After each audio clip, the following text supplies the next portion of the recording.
The following presentation is brought to you by kmmedia.pro. Please visit kmmedia.pro for more information. Now stay right where you are as we present. Welcome to Positive Talk Radio, evolving ideas one conversation at a time. Great guests, dynamic stories and interviews, plus new thoughts on a wide range of topics and concepts. I hope that you'll hang with me, Kevin McDonald, my friends, and of course, you. As together we work to understand why we are all here and what we can do to make our world a better place for all of us. To be happy, be kind, and live in peace together. Yep, that's Positive Talk Radio.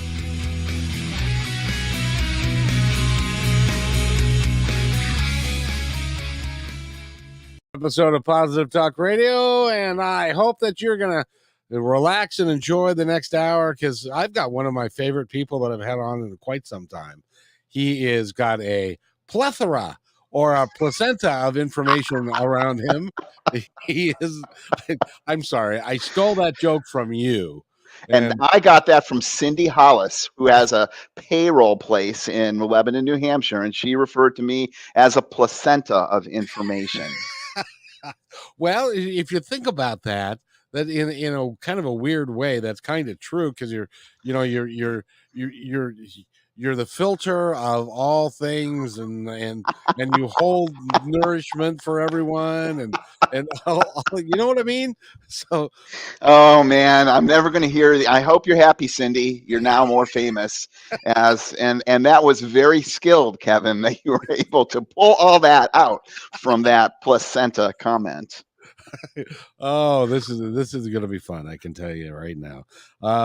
G. Scott Graham is my guest, and he's an author of 17 billion books, and he a lot on a lot of and very diverse topics. Lots of different things that he talks about. And he refers to himself. He's also a coach, and he works with people. He's a career coach and a business coach. He lives in Boston, Massachusetts, which is the home of the hated New England Patriots. But that's a story for another time. Yes. I mean, especially if you're a Seattle Seahawks fan like me, who gets beat up by those guys all the time.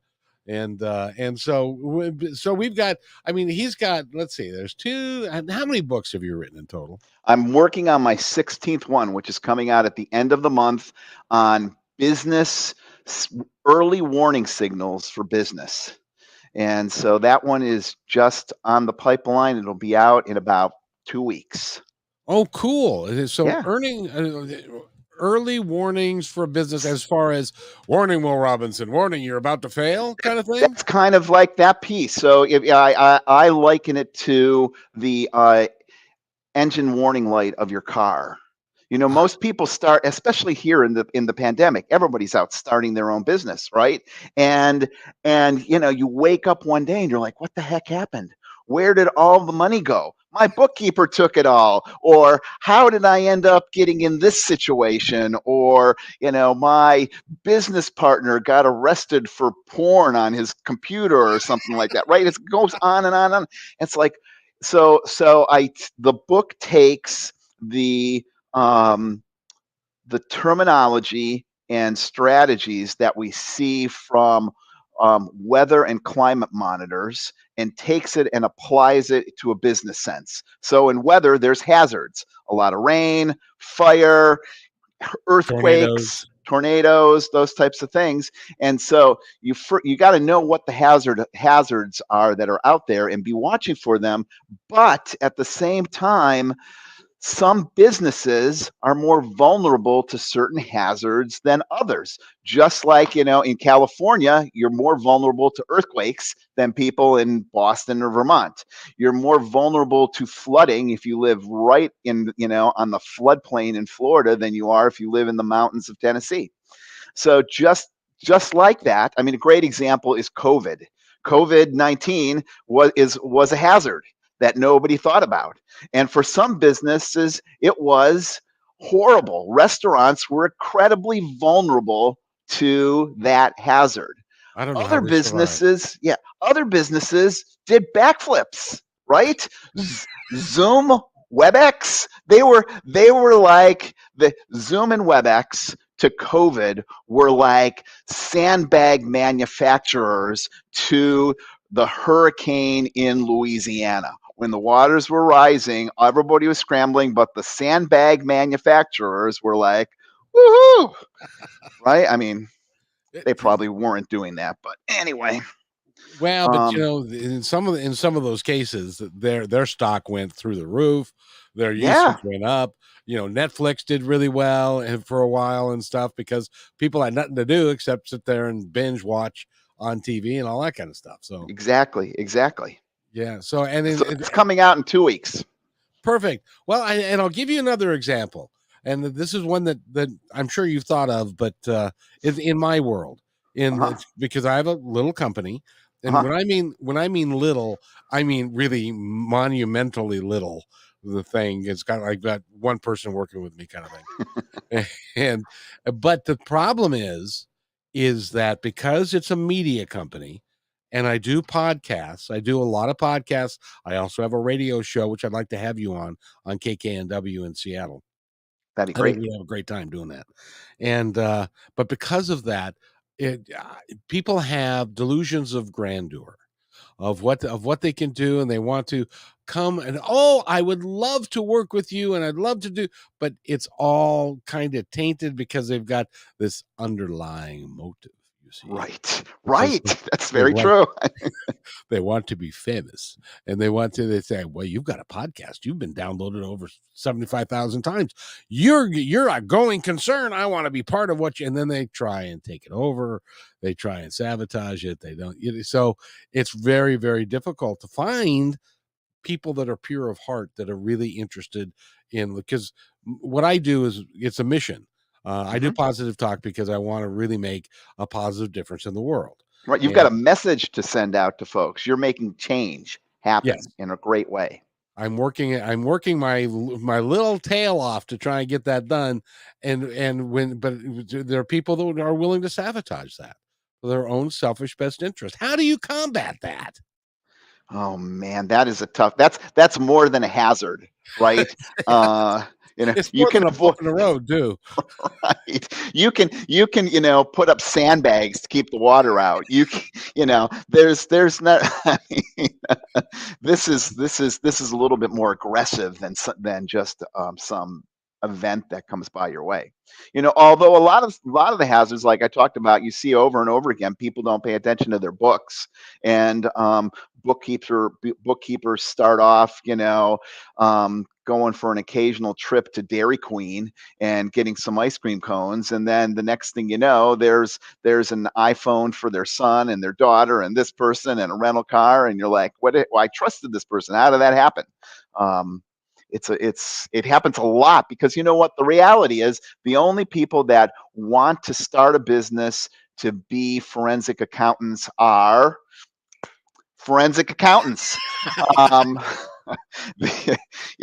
you It's so true. That's so true, right? The somebody who is in the who's an electrician, or somebody who's a plumber, is like, oh my God, books. I don't, they bring in a garbage bag of receipts, right? Because that's their filing system. Yeah, Yeah, and so you're vulnerable when you're that way.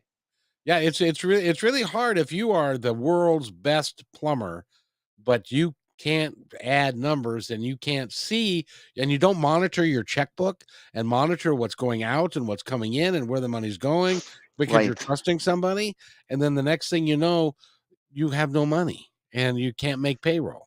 Right, right. Yeah. So this book works people through this process so they can look through and identify their own vulnerabilities, the biggest hazards, and then come up with essentially an early warning system, the engine light on their car, right? The engine light just says something's wrong here. Doesn't tell you what it is. You got to take it to a mechanic, but it just says something's wrong.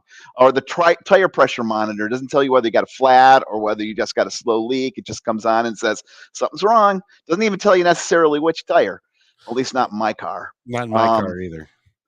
and so, though, that's kind of what this book's about, to just help people figure that out and plot that out so that you don't get caught. So you don't get caught with your pants down, right? Oh man, what a mistake. Figuratively or literally? Figuratively or literally. Yes, that would be a big vulnerability. It's a great way to lose a business, having your Yeah, pants down on Main Street. Um, right. but we were going to talk about, and you've got so many books. You've got books about marijuana. You've got making your own superpower or superhero power.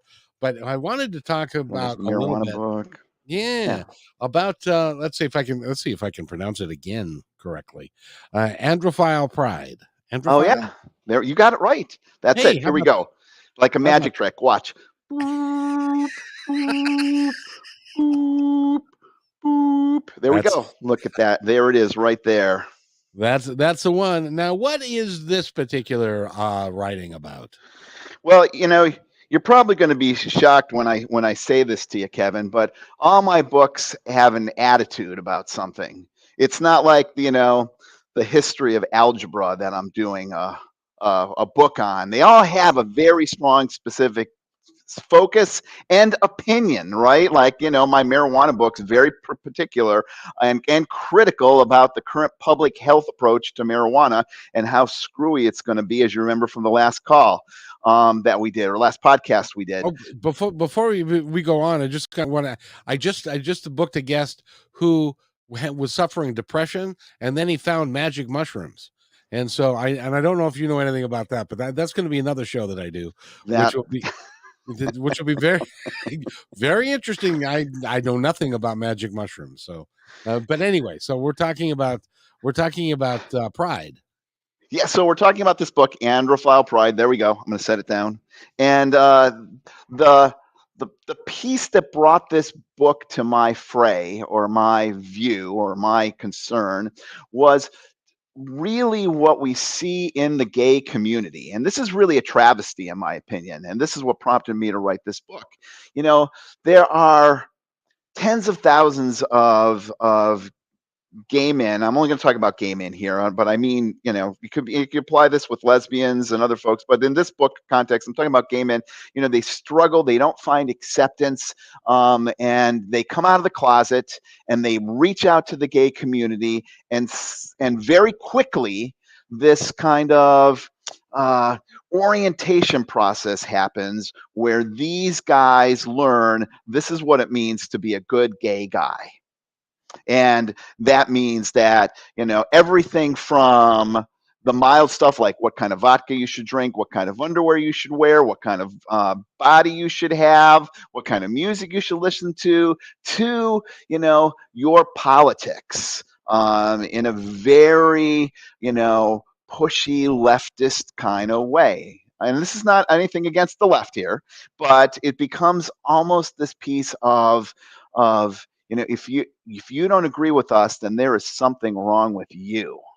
And there's no room of acceptance for these folks out there. That's kind Now, of the nexus of this whole thing. I don't understand that because a lot of gay men have lived their whole lives not being accepted.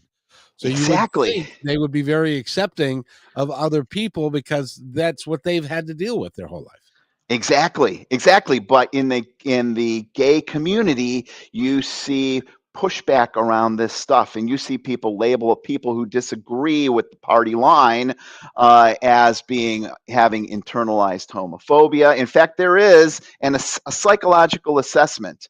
And one of the criteria in this psychological assessment on internalized homophobia, which is, I hate myself because I'm gay. One of the questions is I am critical of leadership in the gay and lesbian community. That pretty much says it right there, doesn't it? If I'm critical of leadership in the gay and lesbian community, that's a sign that there's probably some internalized homophobia for you to work out. And so I'm not the first to recognize this. There was a guy many years ago, not many, I mean, in my world, many years ago, like 10, 15 years ago, he recognized this. I know it's not 100 years ago. He recognized this piece, and he wrote a book called Androphilia, a Manifesto. And the book was just right in line with, you need to be your own man. No one should define who you are. You need to, find your own path. And then this guy shortly afterwards went totally off the rails, in terms of, it turns out that he was, this kind of racist, bigot, very filled with hate, anti-Semitic person. And so for all of his pieces of, you need to follow your own path, uh, he then took everybody on this alternative place and was like, well, you need to believe what I believe, which the real man does this, and women are this, and women should be at home, and this, a whole bunch of other stuff that he spewed out after this. So this book that I wrote is really an antidote to his book, which is really an antidote to the big problem of the gay community being judgmental in the first place. I'm hoping the people that seek out his book see my book. And what my book says at one point is, I can't even know where this is, where I was so clear about who you are and what you are. And I put, you need to be your own person. And that means you are not the person that the gay community says you need to be. You're not the person that, you're proud of who you are. You need to do what you want to do, and it doesn't matter what the gay community thinks. It doesn't matter what this guy who wrote the original belief book about this thinks. It doesn't matter what I think. You need to do what's right for you. Geez, we have so many people telling us do this, do this, do this, do this, do this. It's crazy. Well, You got to find your own path. well, I would think, since you're walking your own path with what you're not following the norms or while following what everybody else is doing. So now I'm not in the gay community, so I wouldn't know um, what the motivation is of why they want to stereotype people and keep them all in the same herd. Why do they want to keep them down or not allow people to express themselves fully and completely to what makes them happy? I think it becomes this piece of, strange bedfellows and political gains. Oh, So you need to, you better be. I'll give you a great example. There's a lot of, if you are pro-life, if you're gay and pro-life, if you're a lesbian and pro-life, it's even worse. But I'm only going to talk about being gay and pro-life, because But if you're gay and pro-life, that's looked at as, you're not connected with us, right? You're an anti-women, you're anti-feminist. That means you're probably got other issues. If you're gay and you have a concern, which I would, in the book, I hold it out as there's a valid concern about, like effeminate gay men, because people are like, that's not me. That's not, I don't, I don't need to call everybody and their brother honey this and sweetie that, and, you know, flit down the stairs, and, and it is true that some gay men, I have a friend, his name is also Scott. He does not know the difference between a flathead screwdriver and a Phillips head screwdriver. He doesn't. And he doesn't want to learn. he doesn't want to learn, because he'd rather have a hunky guy come and do the screwing for him. Oh, that came out wrong. That That was a do metaphor. do the sorry, Scott. Um, uh, but anyway, that's okay. It's okay for him to not understand the difference between a flathead and a Phillips head screwdriver. Um, but when that starts to become the piece of, well, this is the norm and this is how other gay men are, and for someone to say, no, that's not me, and step it up or knock it off, and then for those folks to get pushback and resistance, that's where it becomes problematic. And it's encompassed, it's grown beyond that. There are gay men out there who say, you know what, I understand transgender rights. I understand and I get it. I understand transgender rights, but that has nothing to do with me, because I think I'm the right gender. I mean, I'm Right. compassionate to that, just like I'm compassionate to Black Lives Matter. But once it used to be, when I was in college, I was in the Gay and Lesbian Coalition. And then while I was there, I was the president, we expanded it to the Gay, Lesbian, and Bisexual Coalition. Now there's like 15 letters after it. It goes, GLBTQI. In fact, I have to tell you, this is if you're interested in this book, get the audiobook. I can't tell you how many interviews I had to go through to get somebody who could say the whole acronym over and over. That was the audition piece, because the acronym is LGBTQIAPK. And so I don't even know what that means either. But in saying it, I would refer to that person as with an ER at the end. Like I work on a farm, so I'm a farmer. And so I added the ER to the LGBTQIAPKER. And that was actually the audio interview. You're going to see somebody say, this one guy said, I've practiced this for 15 hours in order to get this job. He's like, LGBTQ. And I'm like, wow, that was really good. How did you manage to say LGBTQIAPKER? He's like, I really had to practice that. My wife thought I was really creepy as I'm staring in the mirror doing it. But he did a good job, so he got the book. So he did the audiobook for me. It's really nice.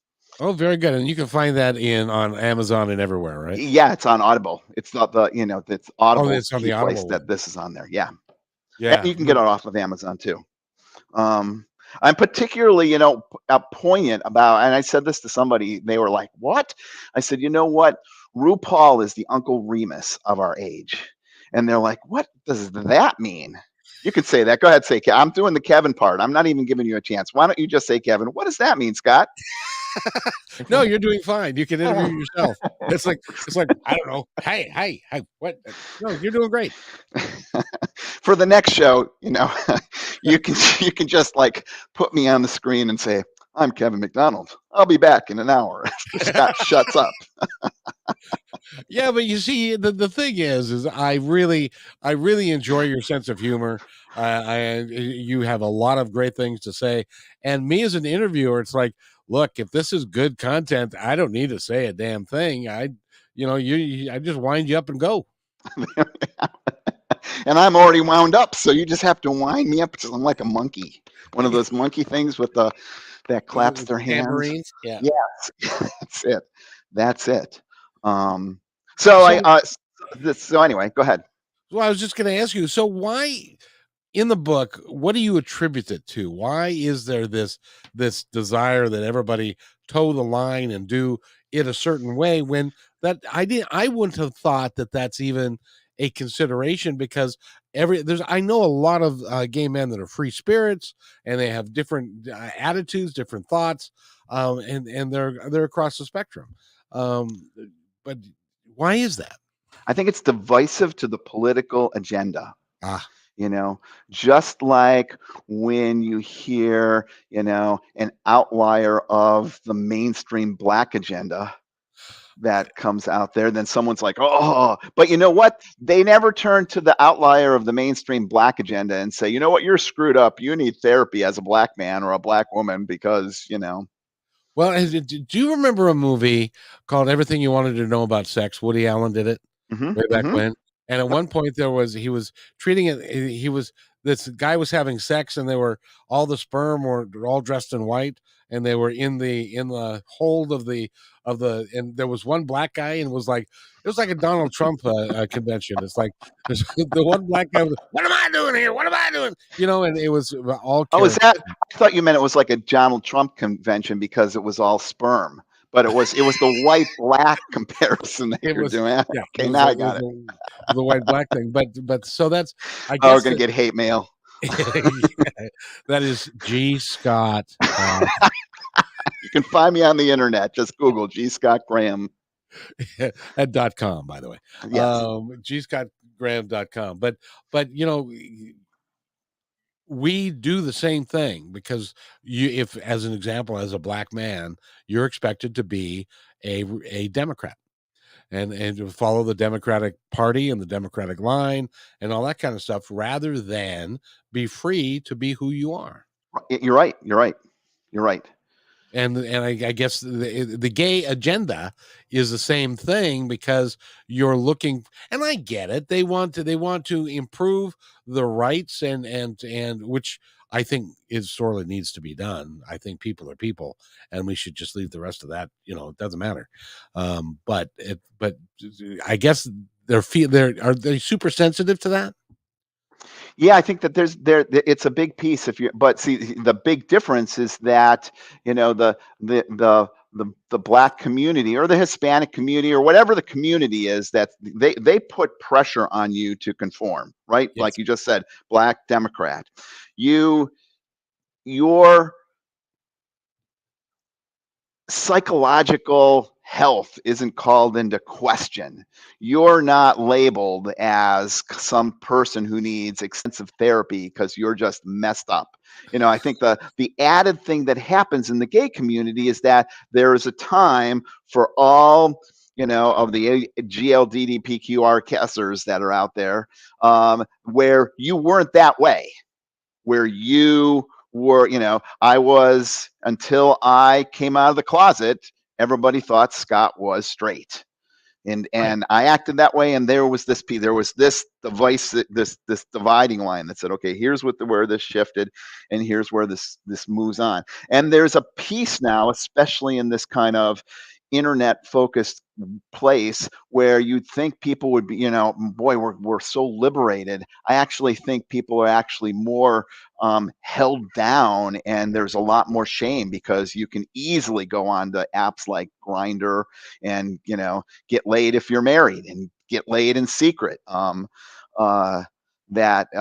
makes it really easy for people who are struggling, like I was before I came out, to just check things out from the comfort of their own couch. But because of that dividing line, it's easy for someone to say, well, you haven't evolved as fully as you should have, Oh, brother. in your own psycho babble wackadoodle whatever. Now I got to ask you, because I think it's important to somebody who's listening to this podcast who is struggling with that issue. Because how old were you when you came out? I graduated from high school. You're going to find this crazy, but I graduated from high school early. So I started college when I was 17. And That's why you've written so many so books. I You're read a so smart many guy. books. And I came out shortly after that. And it was a bumpy ride, because I was raised Catholic. Oh And God, it, and then, you want to hear my coming out story? sure.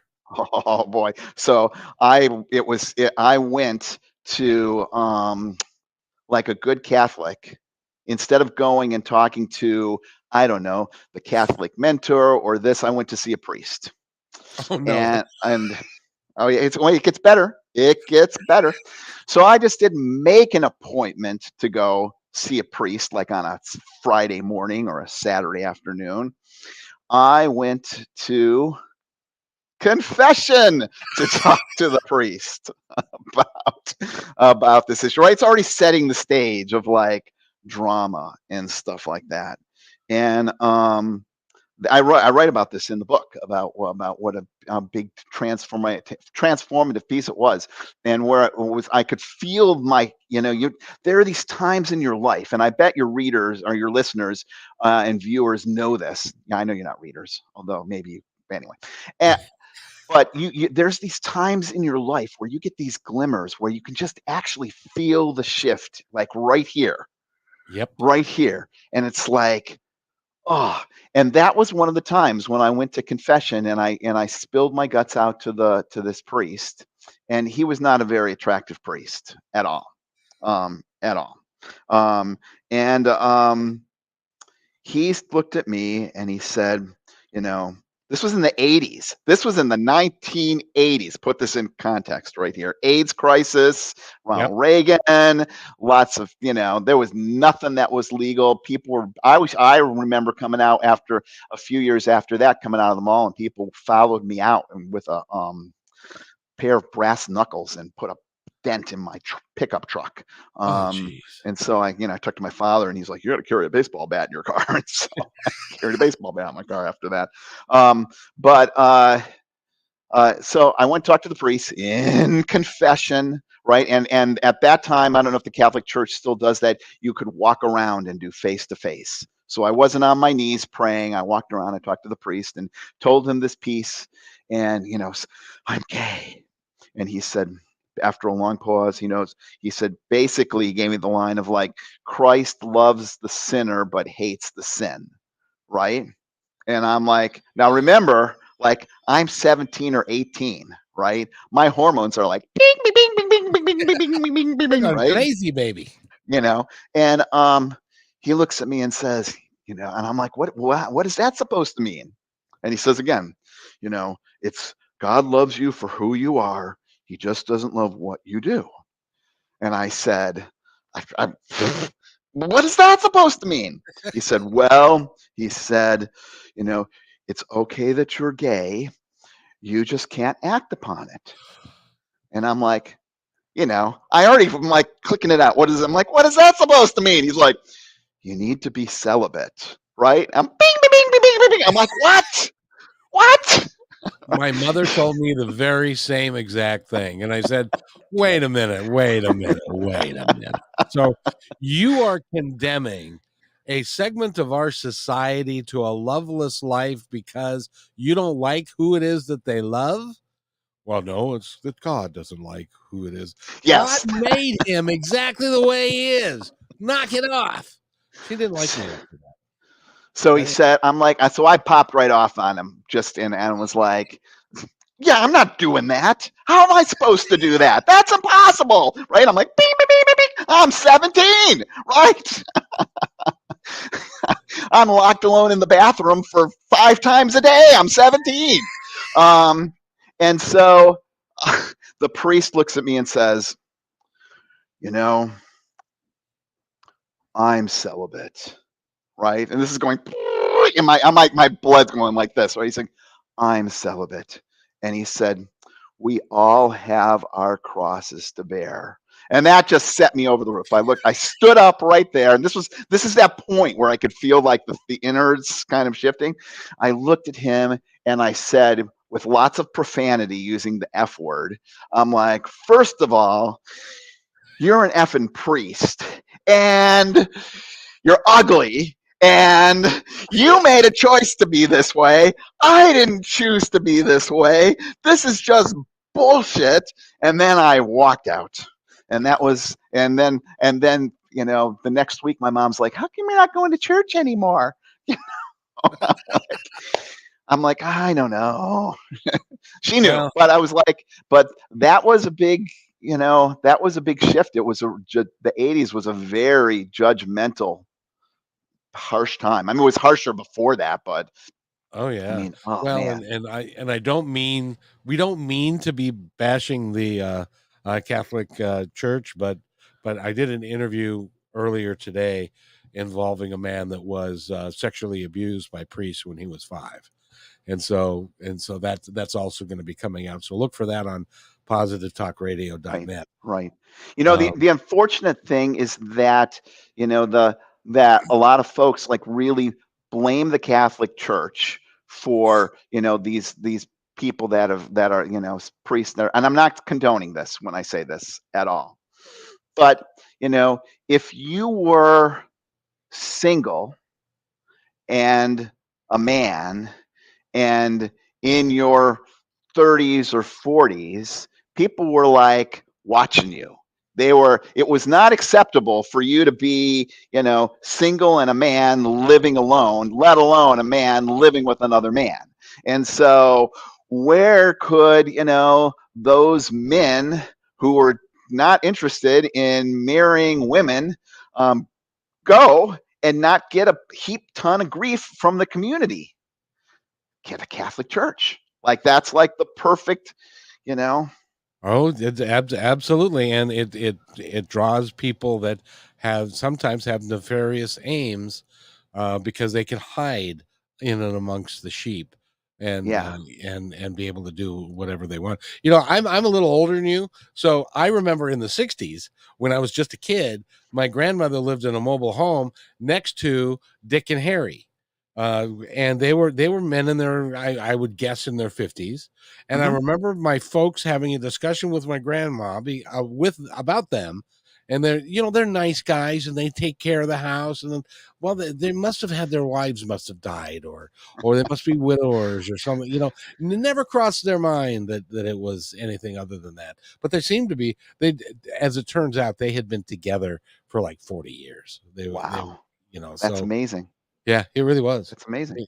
It really was. And so I guess, Scott, I guess it's that people are people and they're going to come up with, it doesn't matter who you love or what you're talking, then people are going to come up with weird shit to do all the time.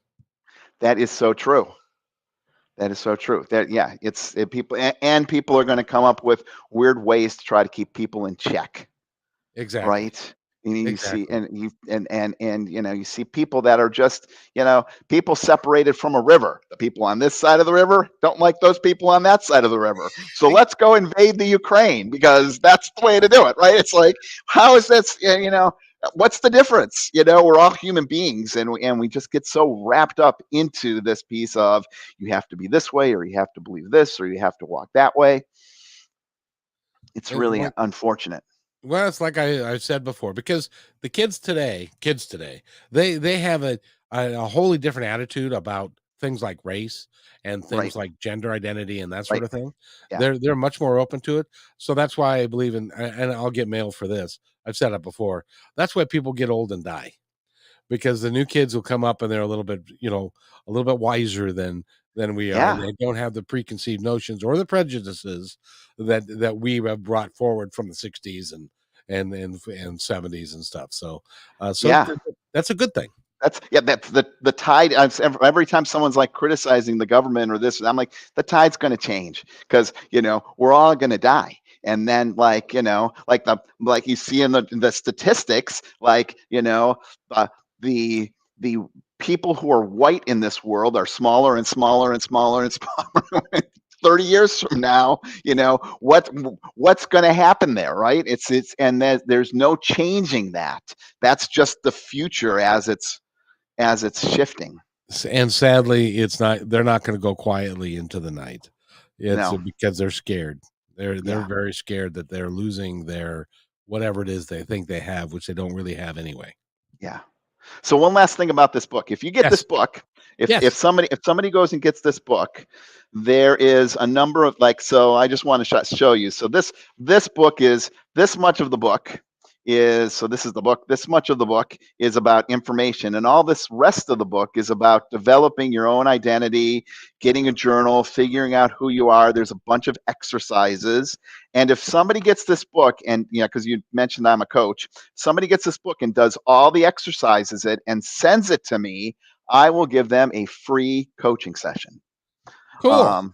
So because I think it's really important for people to kind of take this information that they figure out about themselves and come up with a way to integrate it, to make themselves vested in it, and then move forward with it. It's not just a intellectual exercise. It's really an exercise about change. And information is power. Hmm. And the more If that you you use know, it, if if you you use use it it. correctly. Yeah. And it's important. It really is. So, and speaking of which, I'm just going to throw another book at you and see if you can even remember writing it, since you've written so many. Okay. Um, Early warning signals. What's that about? Do you not remember us talking about this at the beginning of the show? Hell no, that was almost 40 minutes ago. Is Uh, that that's the one that's coming out? that's the one that's coming out. Oh, but it's already on your website. See, I'm not used to people actually keeping up their website. No, it's up on my website. It's available for pre-order at Amazon. And so that's that piece. You'll have to pick out another book and say, what's that about? Okay. Or I can just randomly go and pick out some book. I know. I love your titles, by the way, on some of them, because they're uh, get off my lawn. No, get off your ass and mow the grass. What's that one about? Oh my gosh. Where is this? Where is it? It's right. Oh, this is it right here. We go. Here's another one. Ready? Magic trick. Look at that. Get off your ass and mow the grass. That's a catchy title right there. That could be a song title. So this book I actually wrote this book when I remember being really frustrated at a person who is, I mean, overweight and being obese is an epidemic here in the United States. And so this was directed mainly at people who have little postage stamp size lawns and riding mowers for those little postage stamp size lawns. And so the whole premise of the book is sell your riding lawnmower, get a push mower, and take the difference between the really expensive spinning around riding mower and the little baby push mower and invest it in health coaching or personal training or something like that. You don't need to join the gym because you're pushing your way to health.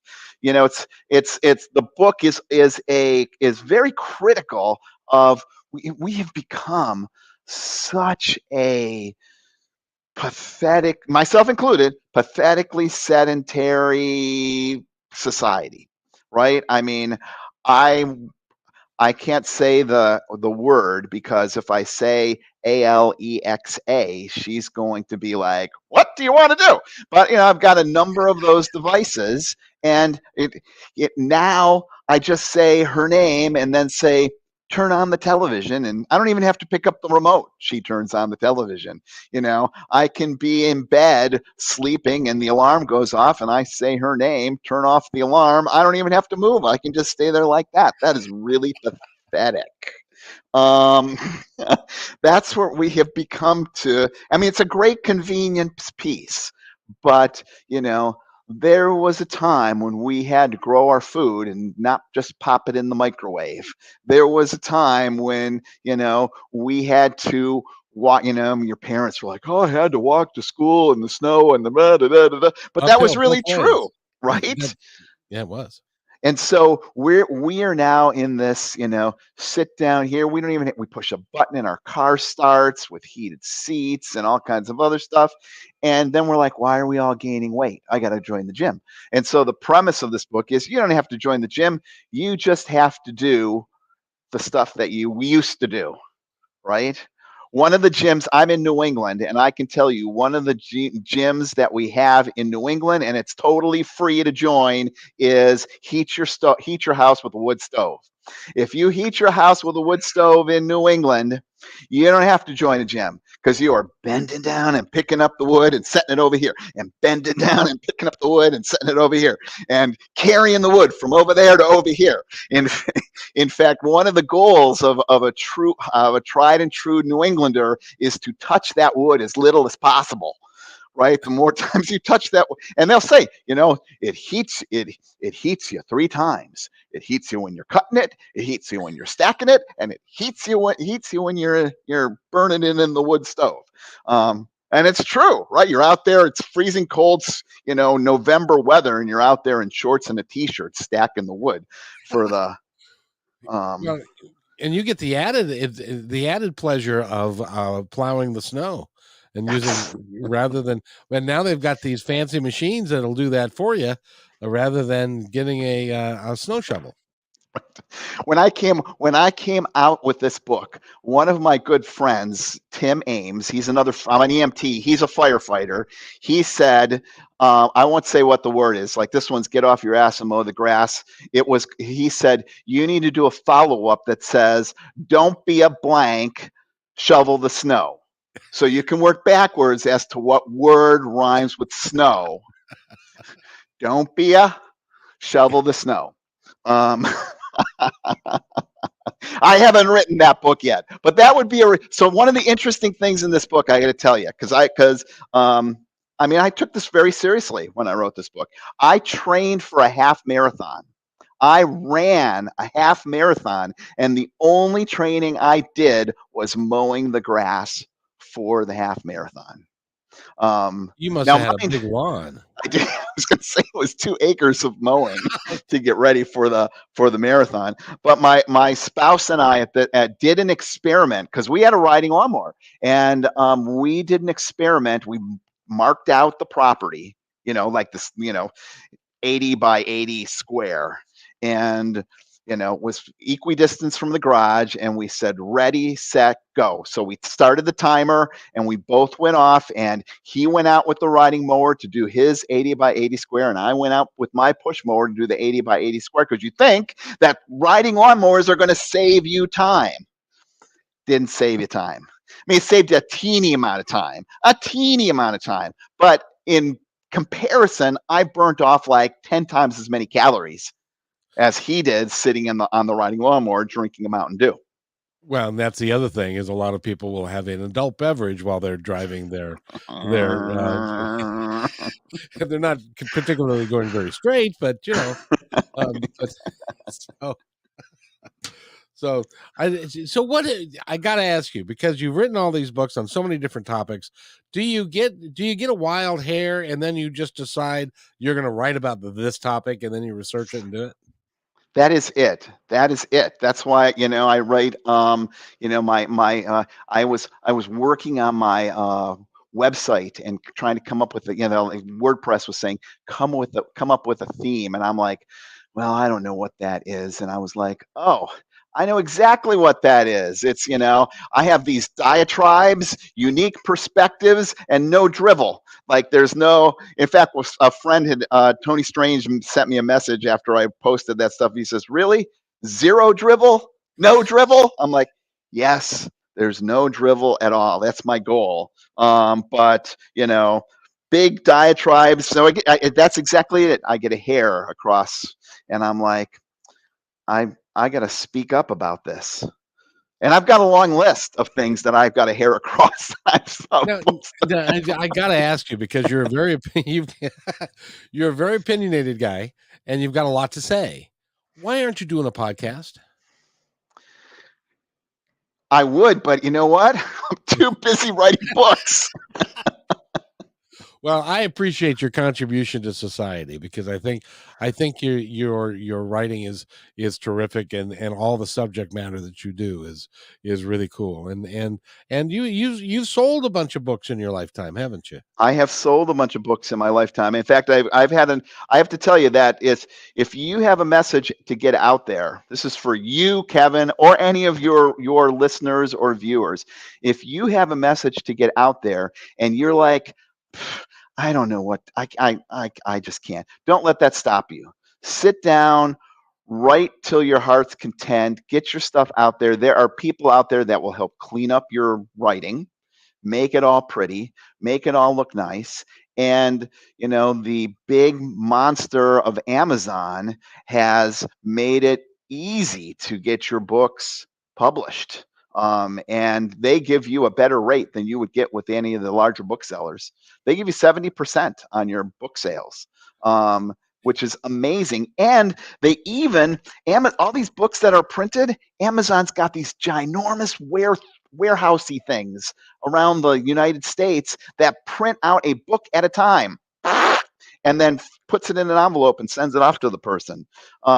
So in the old days, Kevin, if you wrote a book, or viewers, if you wrote a book and you wanted to get a hard copy out there, you would have to buy, 1,000 copies yourself. And then I had a friend once who said, yeah, my book's a million seller. He said, I've got 1 million of them in my cellar. But you can even Hold get on, hold them. on. Okay. You can even get them. This is a hardcover book. Amazon's now doing hardcover books. And so this is one of my latest. We talked about that one too.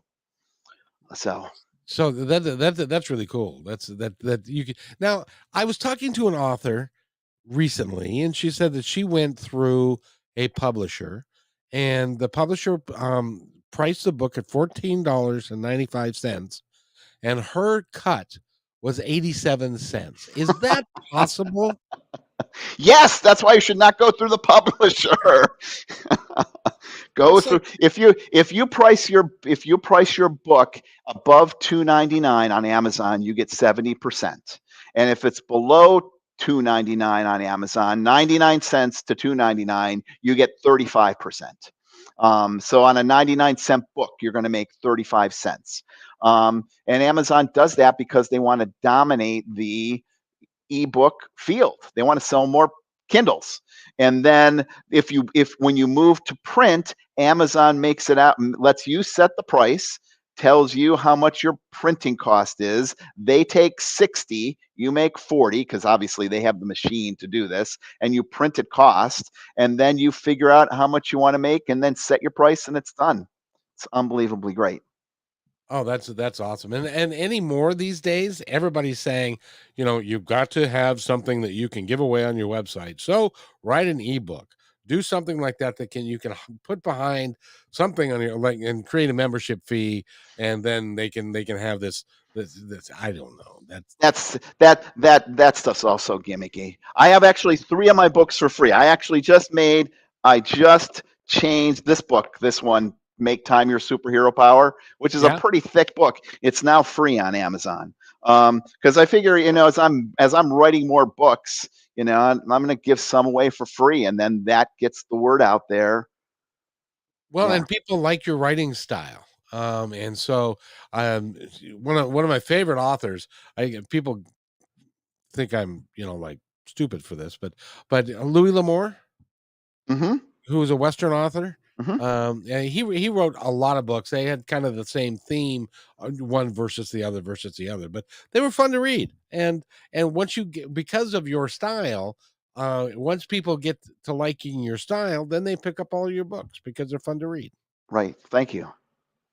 So And I know that's I have to say I'm looking at the clock up here because we're live, and I know that we're getting to the top of the hour, and I've been getting no end of grief, Kevin, from from the last time I was on your show, uh-oh. and I mean I'm telling you I've gotten emails, and my friends are like, I can't believe you did that. So you turned to me at the end of one of our last conversations, and you said, you've got a minute left to say anything that you want.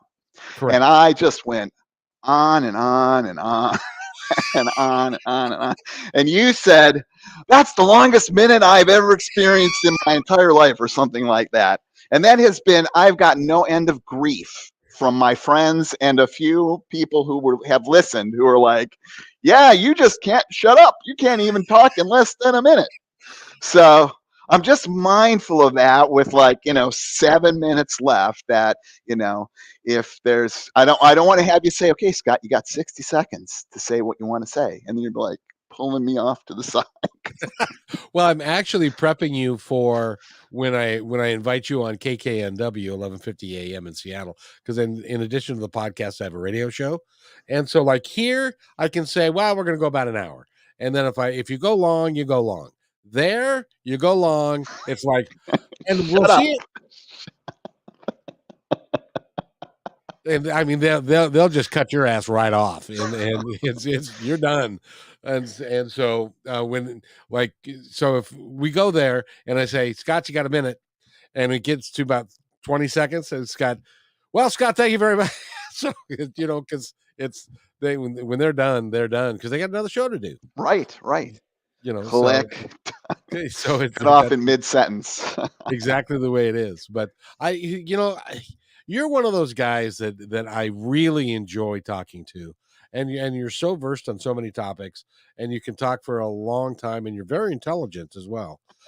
So I'm not trying to blow smoke up your ass. I'm trying to get you to come back on the show again. So Absolutely.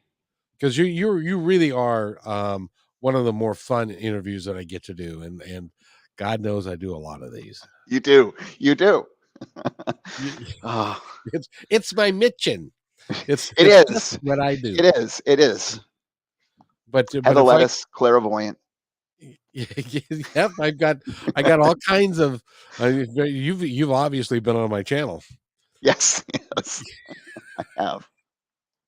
So, and we talk about all kinds of stuff. So it's very interesting for me.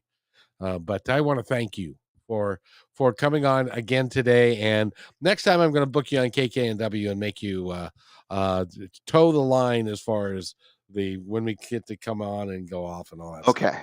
Okay, great. Because I think the Seattle audience would just love you. Great. So we're running out of time. Is there anything that you would like to tell our audience now or in the future?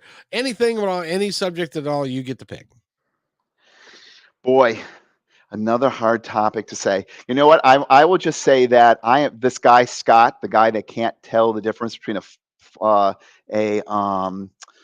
Phillips head and a flathead screwdriver. He and I are taking a course together on Coursera. Have you ever heard of Coursera?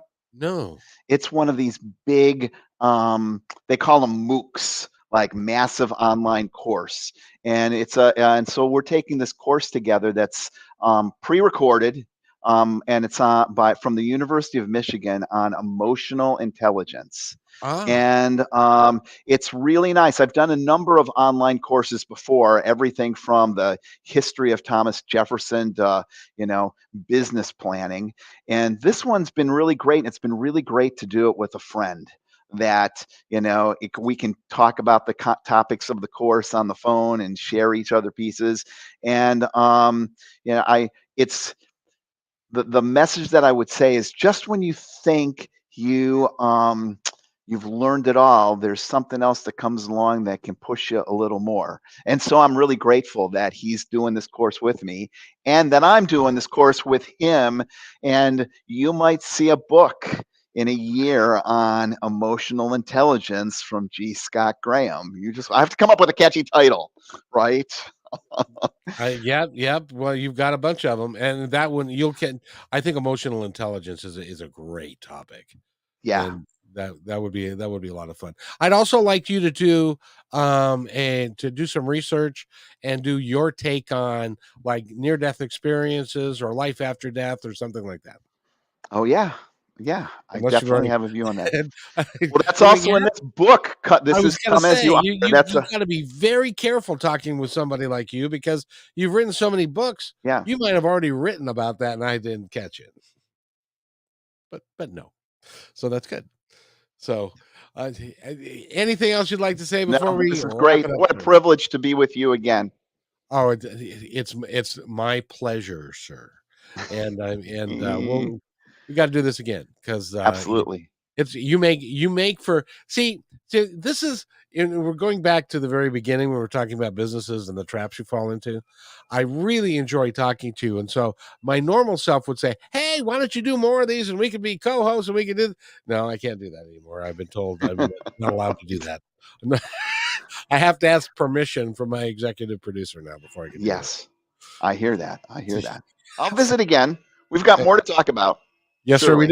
Sir, we do. Well, I'm going to hook you on KKNW, which is a live radio show in the 14th largest media market in the country. We're not quite Boston, but we're close.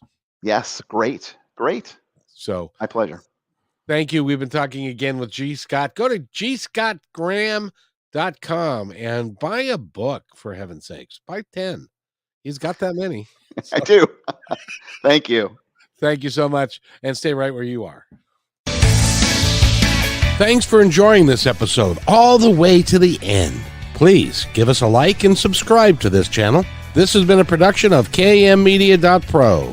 Please visit our website, oddly enough, named kmmedia.pro, for more details about us and our mission, which is to provide great positive programming designed to inspire us all. I'm Kevin McDonald, and I'm proud of these shows, and I truly hope that you'll like them and share them with friends and family. So on behalf of our entire team, remember, be kind to each other because each other's all we've got. We'll see you next time.